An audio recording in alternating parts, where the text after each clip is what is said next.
الحمدللہ الحمدللہ رب العالمین والعاقبۃ للمتقین والصلاۃ والسلام علی سیدنا و سید المرسلین سبحان اللہ وعلی آلہ و اصحابہ و اہل بیتہ اجمعین اما بعد فاعوذ باللہ من الشیطان الرجیم بسم اللہ الرحمن الرحیم کل نفس ذائقۃ الموت صدق اللہ مولانا العظیم و صدق رسولہ النبی الکریم الامین۔ محبت سے درود و سلام پڑھ لیجئے تاکہ برکت ہو جائے۔ الصلاۃ والسلام علیکم سیدی رسول اللہ وعلی آلک و اصحابک یا سیدی یا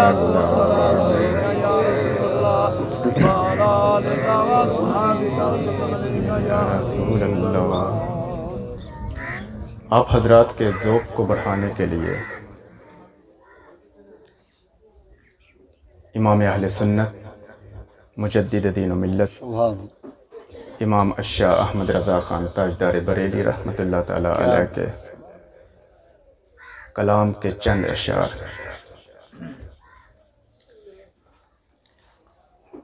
ان کی مہک نے دل کے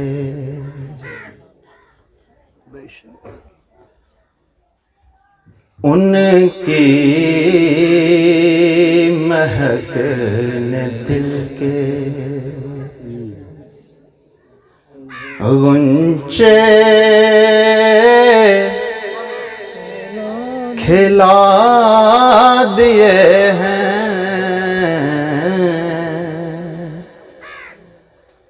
ان کی مہک نے دل کے غنچے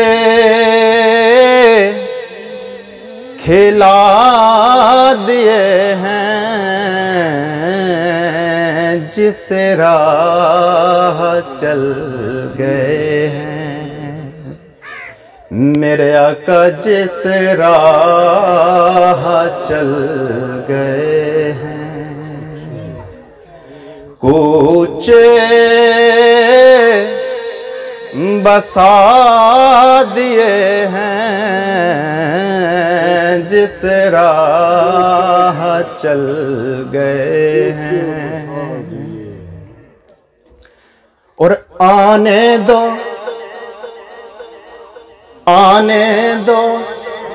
یاد بو دو،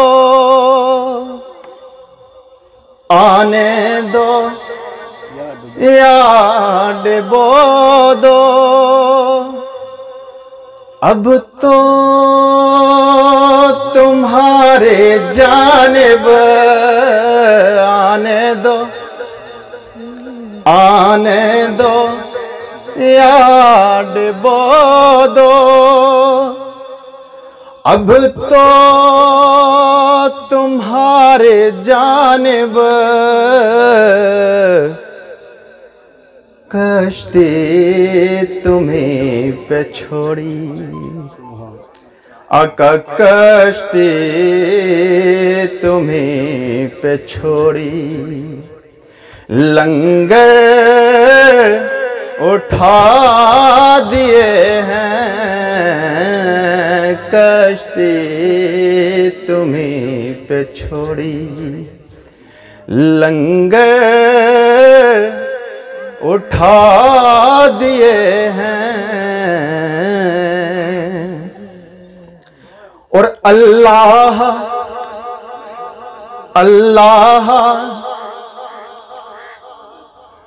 امام فرماتے ہیں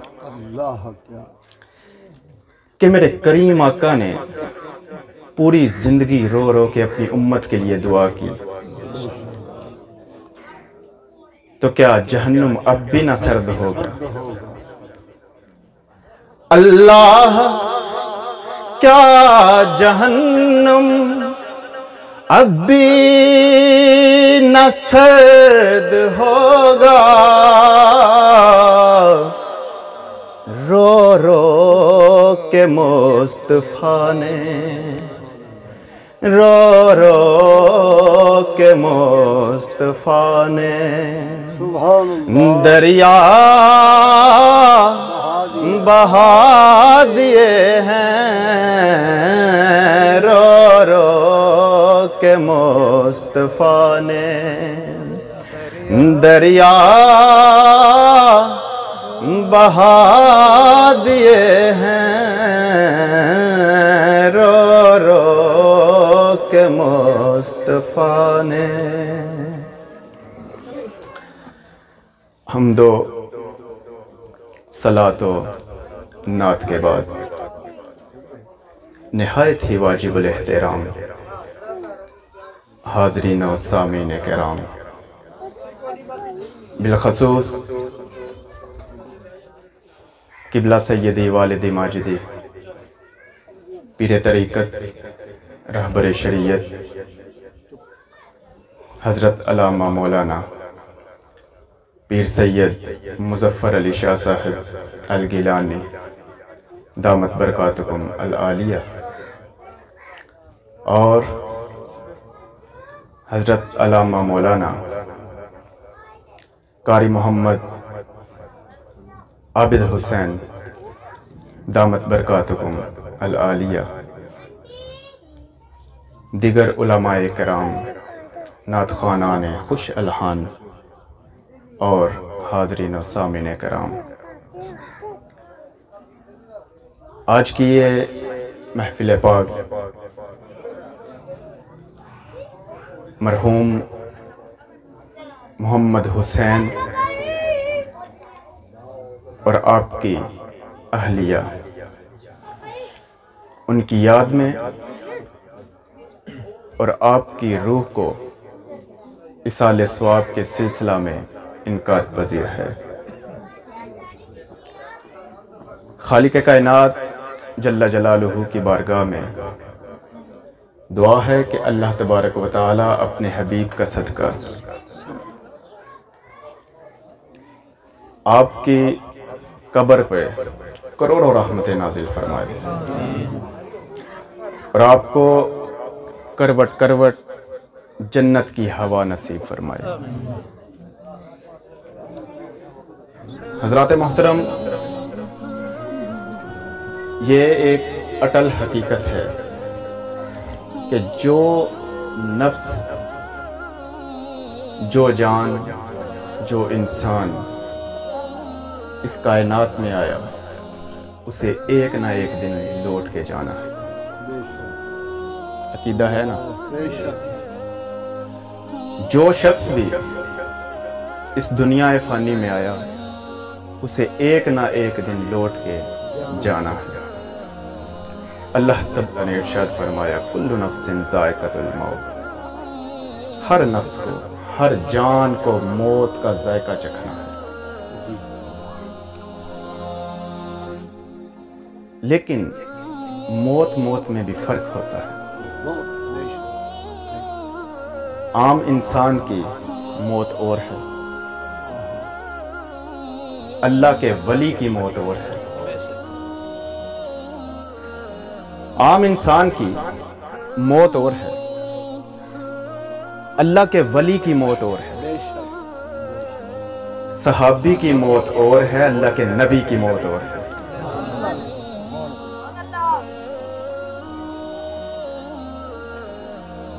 مرنے والے مر جاتے ہیں، لیکن ان کے پچھلے، ان کی اولاد ان کے لیے دعائیں کرتی رہتی ہے، دعاؤں کے سلسلے جاری رہتے ہیں۔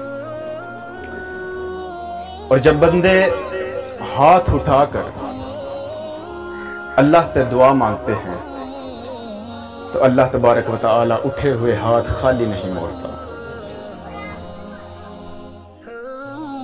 حدیث شریف کے پر نور الفاظ ہیں، میرے کریم آقا صلی اللہ علیہ وآلہ وسلم نے ارشاد فرمایا تمہارا رب حیا کرنے والا، کرم فرمانے والا، زندہ اور کریم ہے۔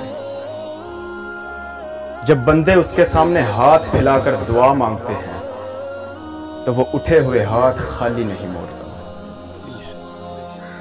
رب فرماتا ہے مجھے شرم آتی ہے، مجھے شرم آتی ہے کہ میں اپنے بندوں کے اٹھے ہوئے ہاتھ خالی کیسے موڑوں۔ جب انہوں نے توقع ہی مجھ سے رکھی ہے، جب انہوں نے توقع ہی مجھ سے رکھی ہے تو پھر میں بھی نہ دوں گا تو کون دے گا۔ ایک شخص مسجد نبوی کے کونے میں بیٹھ کر دعا مانگ رہا تھا اور انداز دعا یہ تھا کہ اے اللہ تو میرا رب ہے، میں تجھ سے نہ مانگوں تو کس سے مانگوں۔ رسول اللہ صلی اللہ علیہ وآلہ وسلم نے ایک صحابی کو بھیجا، فرمانے لگے وہ جو شخص بیٹھا دعا مانگ رہا ہے اسے جا کے بشارت دے دو کہ رب نے تیری دعا قبول فرما لی۔ دعا مانگنے کے طریقے ہوتے ہیں نا، انداز ہوتا ہے، رب سے مانگنے کا انداز ہوتا ہے۔ جتنا گریہ اوزاری کر کے مانگو رب اتنی ہی جلدی قبول کرتا ہے۔ تو مرنے والے مر جاتے ہیں لیکن ان کی اولاد کے ذمے اپنے والدین کے حقوق ختم نہیں ہوتے۔ حدیث پاک میں آتا ہے کہ 4 ایسے حق ہیں جو مرنے کے بعد بھی اولاد کے ذمہ رہتے ہیں۔ ان میں سے ایک یہ کہ نماز جنازہ ادا کرنا، دوسرا حق یہ استغفار کرنا، یعنی ان کے لیے قرآن خوانی کرنا، توبہ و استغفار کرنا، محفل میلاد منعقد کرنا، ان کی روح کو ایصال ثواب کرنا، یہ بھی اولاد کے ذمے اپنے والدین کا ایک حق ہے، ایک فرض ہے۔ تیسرا حق یہ کہ جو وعدے انہوں نے زندگی میں کیے تھے اور وہ پورا نہ کر سکے تو اولاد کو چاہیے کہ وہ ان کے وعدوں کو پورا کرے۔ چوتھا حق یہ ہے کہ باپ ہے تو اس کے دوستوں کے ساتھ، ماں ہے تو اس کی سہیلیوں کے ساتھ، باپ کے رشتہ داروں کے ساتھ اور ماں کے رشتہ داروں کے ساتھ حسن سلوک سے پیش آنا۔ یہ 4 ایسے حق ہیں جو مرنے کے بعد بھی اولاد کے ذمہ رہتے ہیں۔ میرے امام نے ہم سے ہمدردی کا اظہار کرتے ہوئے پتہ کیا فرمایا؟ آپ فرماتے ہیں آنکھیں رو رو کے سو جانے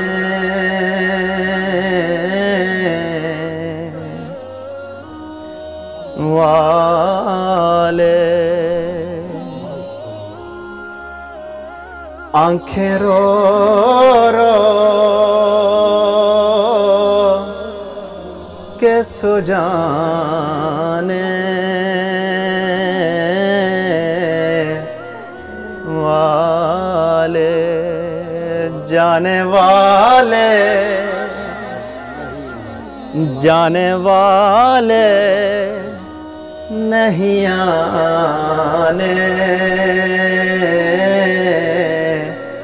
والے۔ امام فرماتے ہیں ارے پگلے روتا کیوں ہے؟ جو چلا گیا وہ آئے گا نہیں، اب ہم نے ان کے پیچھے جانا ہے، اس لیے رونا۔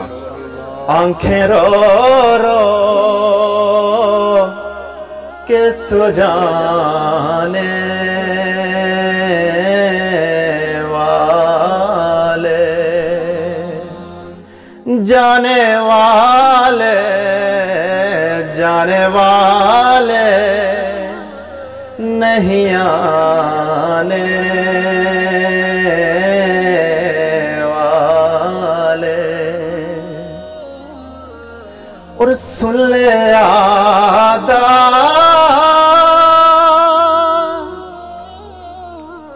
امام فرماتے ہیں اے اللہ اور اس کے رسول کے دشمن، سن لے ہم بگڑنے والے نہیں۔ اہل سنت کا عقیدہ ہے، جو صحیح العقیدہ سنی ہو وہ مر جائے تو اس کا چہرہ بگڑتا نہیں۔ یہ رسول اللہ کا صدقہ ہے، وہ اپنے غلام کو رسوا نہیں کرتے۔ تو امام فرماتے ہیں کہ سن لے دشمن، ہم بگڑنے والے نہیں۔ نعرہ رسالت، نعرہ رسالت، سن لے آدھا میں بگڑنے کا نہیں، وہ سلامت ہے بنانے والے، وہ سلامت ہے بنانے والے۔ الحمدللہ ہمارا تو یہ عقیدہ ہے نا کہ ہمیں تو قبر میں بھی رسول اللہ بچائیں گے، ٹھیک ہے؟ اہل سنت کو گھبرانے کی ضرورت نہیں، ہو صحیح العقیدہ سنی، انشاءاللہ قبر میں بھی اس کو رسول اللہ رسوا نہیں کریں گے۔ کچھ لوگ یہ کہتے ہیں کہ جو مر کے مٹی ہو گیا، جو قبر میں چلا گیا، اس سے وسیلہ مانگنا جائز نہیں۔ میں ان سے کہتا ہوں کہ ہم آپ کی مانیں یا مولا کائنات کی؟ توجہ چاہوں گا، ہم آپ کی مانیں یا مولا علی شیر خدا رضی اللہ تعالیٰ عنہ کی؟ مولا کائنات علی شیر خدا رضی اللہ تعالیٰ عنہ فرماتے ہیں کہ ایک دن رسول اللہ صلی اللہ علیہ وآلہ وسلم چند صحابہ کے پاس بیٹھے ہوئے قبر کے احوال بیان کر رہے تھے، اور آپ بتا رہے تھے کہ جب انسان مر جاتا ہے، اس کو قبر میں اتار دیا جاتا ہے، تو دو فرشتے آتے ہیں اور ان کا چہرہ اتنا خوفناک اور ڈراؤنا ہوتا ہے کہ عام آدمی دیکھ کر ہی گھبرا جاتا ہے۔ علی شیر خدا رضی اللہ تعالیٰ عنہ فرماتے ہیں کہ فاروق اعظم رضی اللہ تعالیٰ عنہ بھی پاس ہی بیٹھے ہوئے تھے۔ توجہ ہے نا؟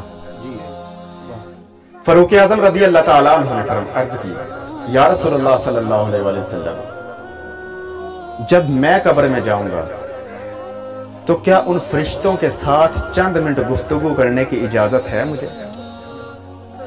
رسول اللہ صلی اللہ علیہ وآلہ وسلم نے تبسم فرمایا، فرمانے لگے، اے فاروق تجھے اجازت ہے، تجھے اجازت ہے۔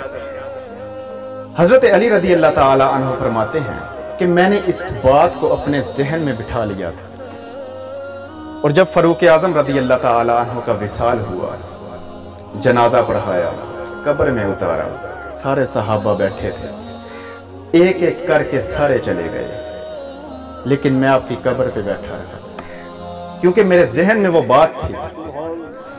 میں وہاں سے اٹھا نہ، دیکھتا کیا ہوں، تھوڑی دیر بعد دو فرشتے زمین کو چیرتے ہوئے فاروق اعظم کے پاس آئے اور آ کر کہنے لگے، من ربو کا، تمہارا رب کون ہے؟ فاروق اعظم جلال میں آ گئے، دونوں فرشتوں کو بازوؤں سے پکڑا اور جھنجھوڑ کے کہنے لگے، اے فرشتوں بتاؤ تمہارا رب کون ہے؟ مجھ سے پوچھنے والوں ذرا بتاؤ تو صحیح تمہارا رب کون ہے؟ فرشتے گھبرا گئے، فوراً واپس چلے گئے، رب کی بارگاہ میں جا کے عرض کرتے ہیں، یا اللہ یہ کیسا بندہ ہے، ہم نے سوال کیا من ربو کا، الٹا ہم سے پوچھ رہا تمہارا رب کون؟ اللہ نے فرمایا پوچھو، پوچھو چاہتا کیا ہے؟ توجہ ہے نا؟ رب نے فرشتوں سے فرمایا پوچھو میرے نبی کا غلام چاہتا کیا ہے؟ فرشتے واپس آئے، آ کے عرض کرتے ہیں، حضور کیا حکم ہے؟ فاروق اعظم جلال میں تھے، فرمانے لگے، آج کے بعد امت مسلمہ کی قبر میں آؤ تو اپنی ان شکلوں میں نہ آنا، اپنے ڈراؤنے اور خوفناک چہروں کے ساتھ نہ آنا، بلکہ خوبصورت چہروں کے ساتھ آنا۔ میرے نبی کی امت کمزور دل ہے، تمہارے ان خوفناک چہروں کو دیکھ کے وہ سوالوں کے جواب ہی نہ دے پائیں گے۔ یہ ہے وہ کمال کہ قبر میں جانے کے بعد بھی فاروق اعظم نے ہمارے اوپر ایسا احسان کیا کہ ہم مرتے دم تک نہ بھول پائیں۔ اور جو لوگ کہتے ہیں کہ قبر میں جانے کے بعد کوئی کسی کے اوپر احسان نہیں کر سکتا تو بہت بڑی غلطی میں ہے۔ ارے یہ تو میرے نبی کے غلام کی شان تھی، یہ تو میرے نبی کے غلام کی شان تھی، خود محمد مصطفیٰ کا مقام کیا ہوگا۔ امام پتہ ہے کیا فرماتے ہیں اور کیا خوب نقشہ کھینچتے ہیں؟ آپ فرماتے ہیں قبر میں لہرائیں گے تا حشر چشمے نور کے۔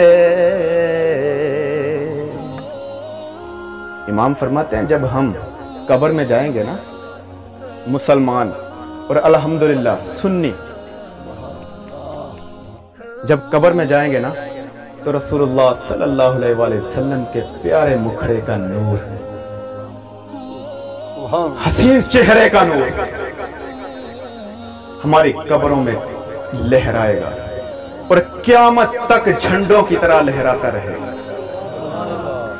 قبر میں لہرائیں گے تا حشر چشمے نور کے، جلوہ فرما ہوگی جب طلعت رسول اللہ کی، جلوہ فرما ہوگی جب طلعت رسول اللہ کی۔ حضرات محترم، یہ جو دنیا ہے نا، یہاں آنے کا کوئی مقصد ہے اور موت کی حقیقت کچھ اور ہے۔ پہلی بات اپنے ذہن میں بٹھا لیں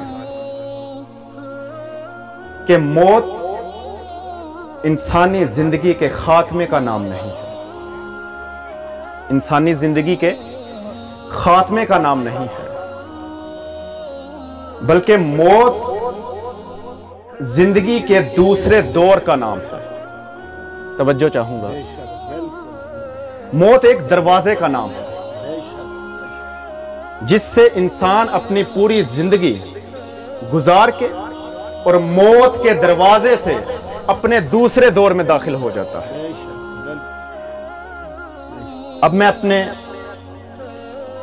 اس آیت کی طرف آتا ہوں جس کو اپنی گفتگو کا عنوان بنایا۔ اللہ تبارک و تعالی نے ارشاد فرمایا کل نفس ذائقۃ الموت، ہر جان کو، ہر نفس کو موت کا ذائقہ چکھنا ہے۔ قرآن مجید نے موت کو ذائقہ قرار دیا۔ ذائقہ ایک کیفیت ہے، اس کی کوئی حقیقت نہیں ہے۔ آپ کیلا کھائیں، سیب کھائیں، انار کھائیں، کوئی بھی پھل کھائیں، اس کا ایک ذائقہ ہوتا ہے۔ سیب، پھل، اناج کسی بھی طرح کا ہو، اس کا اپنا ایک وجود ہوتا ہے۔ اسی طرح جب آپ کوئی مشروب پیتے ہیں، کوئی شربت پیتے ہیں، اس کا ایک ذائقہ ہے، لیکن اس کھانے پینے کے وجود کے ساتھ اس کا ایک ذائقہ بھی ہے جو ہماری زبان پر رہ جاتا ہے۔ توجہ ہے نا؟ جب ہم مسواک کرتے ہیں، برش کرتے ہیں تو وہ ذائقہ چلا جاتا ہے۔ اس کے بعد کچھ اور پھل کھائیں، کوئی بھی چیز کھا لیں تو اس کا ذائقہ آ جاتا ہے۔ پھر ہم کلی کرتے ہیں تو وہ ذائقہ بھی ختم ہو جاتا ہے۔ یعنی ذائقے کی اپنی کوئی طاقت نہیں، ذائقہ ایک کیفیت کا نام ہے جو ایک کلی کے ساتھ ختم ہو جاتا ہے، جو ایک کلی کے ساتھ ختم ہو جاتا ہے، تو رب کائنات نے فرمایا کہ موت ایک ذائقہ ہے جو ہر انسان چکھتا ہے، تو اس کی تشبیہ ذائقے کے ساتھ اس لیے دے رہا ہوں کہ ہر انسان کو ذائقے کا پتہ ہوتا ہے، تو میں بتانا یہ چاہتا ہوں کہ ذائقے میں موت میں اتنی طاقت ہی نہیں ہے کہ وہ انسان جیسی ہستی کو ختم کر سکے۔ انسان جیسی ہستی کو موت ختم کر سکے، اس میں تو اتنی طاقت ہی نہیں ہے۔ موت کی حقیقت ایک ذائقے کی طرح ہے۔ جب بچہ پیدا ہوتا ہے نا تو ہم سمجھتے ہیں ہماری پیدائش ہوئی، حقیقت میں وہ ہماری پیدائش نہیں ہوتی، پیدائش تو ماں کے پیٹ میں ہو گئی تھی۔ وہ ایک دنیا تھی، اس بچے کے لیے وہ ایک مقام تھا، وہ ایک دنیا تھی، لیکن اس مقام سے جب بچہ اپنے ماں کے پیٹ سے نکل کر اس دنیا میں آتا ہے تو وہ اس مقام سے نکل کر اس دور میں آ جاتا ہے۔ اسی طرح جب ہم اس دنیا سے جاتے ہیں تو اس مقام سے جا کر قبر میں عالم برزخ میں چلے جاتے ہیں، ماں کے پیٹ سے نکل کر اس دنیا میں آتے ہیں، اس دنیا سے نکل کر قبر میں چلے جاتے ہیں۔ یہ سٹیپ بائی سٹیپ یہ دور ہیں، یہ دور ہیں جو انسان کے اوپر آتے رہتے ہیں۔ موت ایک ہی بار ہوگی اور وہ فیصلے کے بعد ہوگی، اس سے پہلے موت نہیں ہے۔ توجہ ہے نا، اس سے پہلے موت نہیں ہے۔ اس لیے ہر انسان کو چاہیے کہ وہ موت کی تیاری کرے۔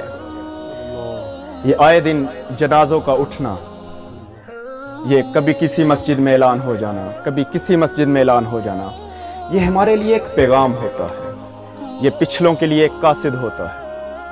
حضرت یعقوب علیہ السلام اللہ کے جلیل القدر انبیاء میں سے گزرے ہیں۔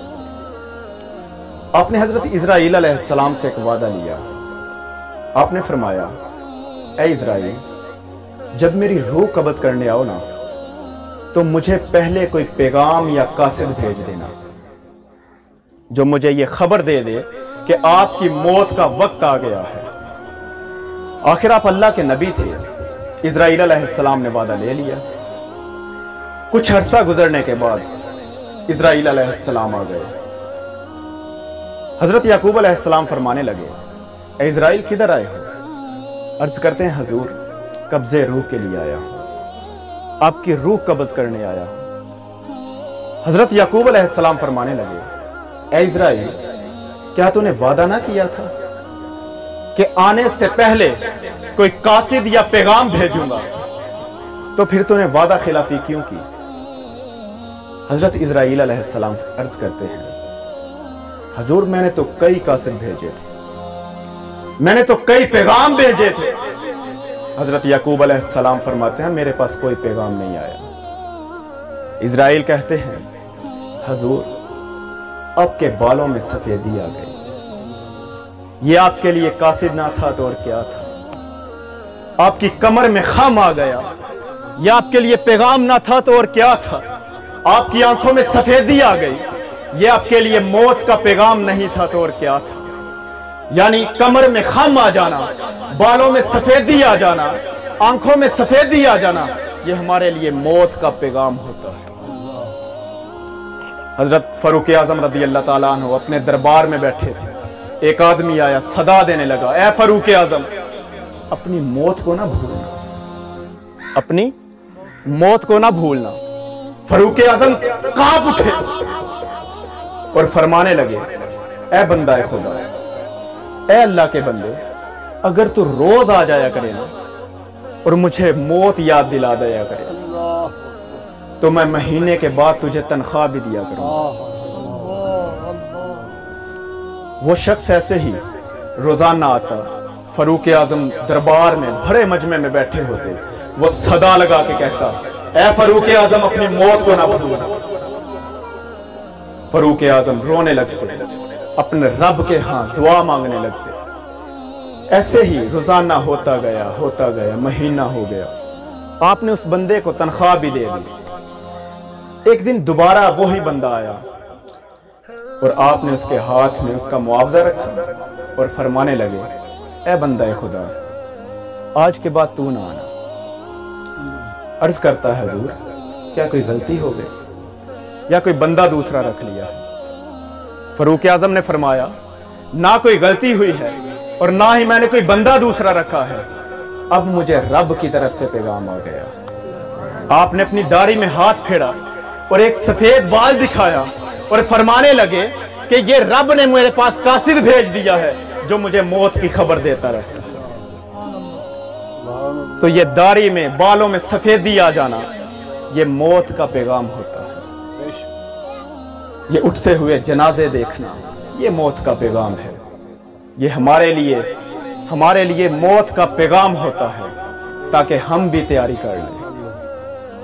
اللہ تبارک و تعالی کی بارگاہ میں دعا ہے کہ اللہ تبارک و تعالی ہمیں بھی موت کی تیاری کرنے کی توفیق عطا فرمائے اور نیک اعمال کرنے کی توفیق عطا فرمائے اور رسول اللہ صلی اللہ علیہ وآلہ وسلم کی سچی اور پکی محبت میں ہر وقت غوطہ زن رہنے کی توفیق عطا فرمائے۔ وما علینا الا البلاغ المبین۔